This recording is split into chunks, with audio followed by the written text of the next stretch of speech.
Tight মাটি নোপোৱালৈকে ধুমুচ মাৰি পেলাই পিছত কি হ'ব জানা, ঘৰ বহি যাব। নহলে যদি বোকাৰ ওপৰত তোমালোকে যদি ঢালাই দি দিয়া তেতিয়াহ'লে মানুহবিলাকৰ ঘৰ যে কেক আহি যায়। এটা এটা পানী সিঁচা, এটা এটা বহাই যাওঁ, বোকাটো আঁতৰাই ল'বা। আঁতৰাই পেলাই তলত কি দিছা, ইটা দিছা নে বোল্ডাৰ? ইটা দি পেলাই ভালদৰে ধুমুচ মাৰি পেলাই বহাই ল'বা। বহাই পেলাই বালি মাৰি দিবা, যাতে অলপ প্ৰথম বালি মাৰি লোৱা অলপমান, তাৰপিছত ইটা বহোৱা। ইটা বহাই পেলাই ভালদৰে ধুমুচ মাৰিবা, যেতিয়ালৈকে টাইট নহয় তেতিয়ালৈকে ধুমুচ মাৰা, তাৰপিছতহে বহাবা। নহলে এইটো বোকাত এনেকে যদি কৰা ফুটাৰ পিছত বহি যাব। আপুনি ডাইৰেক্ট চাই দিবচোন। এটা যদি তুমি এটেণ্ড কৰা না, পানীও হিচাপ ঢালাইও আজি কৰা, বস্তু ৰেডি কৰি লোৱা ওচৰত আনি কালি। আৰু ইটো কৰাৰ আগতে তুমি চেণ্ট্ৰেল লাইনৰ পৰা খুঁটি মাৰি লোৱা, মাৰি পেলাই এটা ৰেডি কৰা, কৰি পেলাই ওচৰত ইটা আনি লোৱা, মিক্সাৰ বনোৱা, বনাই পেলাই এইটো একদিনত কৰা। মানে আজি পানী সিঁচি দিবা, কালি গ'লে কাম কৰা, ৰাতি বৰষুণ আহিলে একেই হ'ব। এই পানী সিঁচা কামটো ৰাতিপুৱা আৰম্ভ কৰি দুপৰীয়া মানে ঢালাই আৰম্ভ কৰি দিয়ে। আৰু মানুহ অকমান বেছি লাগিব পাৰে, হেৰি কৰা, দুজন লেবাৰ বঢ়াই দিয়া। লেবাৰ বেছি আছে, 8টা আছে, ঠিক আছে। ডেইলি এটা এটা কৰি কৰা আৰম্ভ কৰা।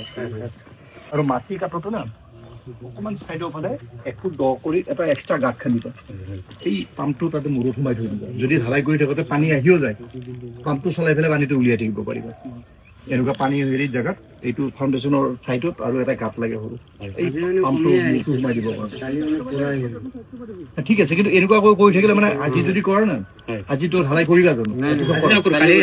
কালি ৰাতিপুৱা যদি কৰা, কালি ৰাতিপুৱাও পানী থাকিব, বুজিছা? পানী অনাৰ লগে লগে তোমালোকে সেনেকুৱা এটেম্প কৰা। প্ৰথমে চেণ্ট্ৰেল লাইনটো ফিক্স কৰি লোৱা, লৈ পেলাই গোটেইখিনি উলিয়াই চাইডত এটা এক্সট্ৰা গাঁত খান্দা, সৰু 1 ফুট মানে, সেই মূৰটো যাতে সোমাই যায়। তাৰপিছত গোটেই অলপমান বালি দিয়া আৰু 6 ইঞ্চি মানে এক্সট্ৰা খান্দি ল'বা। অলপমান বালি দি দিবা, চাইডত এটা গাঁত খান্দিবা, তাৰপিছত ধৰো এইটো ইটা দি পেলাই ধুমুচ কৰা ভালকৈ। তাৰপিছত 4 ইঞ্চিৰ 1/3 ঢালাই কৰা, তাৰ পিছতহে জালি। ইটাৰ ওপৰত ডাইৰেক্ট জালি নহয়, কিন্তু এনেকাই কৰিম বুলি ভাবিছো। আৰু ইয়াত কোন আহিব কালি ঢালাই কাৰণে? আহিবা কোনোবা, ভিডিঅ' কৰিবা, থাকিবা হা। এই তলৰ কামখিনি কৰোঁতে ছাৰে যেনেকে ক'লে এইখিনি বুজি পাইছা নহয়? মাটি কাটাৰ পৰা তুমি ভিডিঅ' কৰিবা।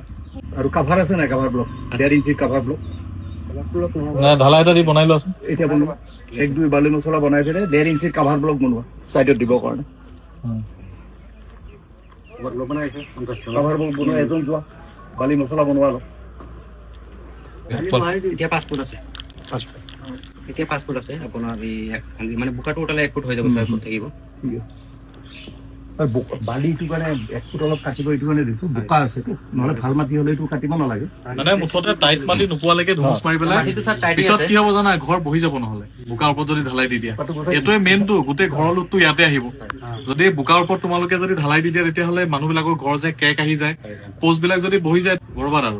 এইটো হেৰি কৰি নেগলেক্ট কৰিব নোৱাৰেতো। যেনেকে কৈছে তেনেকে এইখিনি কাম কৰাই দিয়ে। এইখিনি কাম হওঁতে আমাৰ 4 ইঞ্জিনিয়াৰ তাতে থাকে না।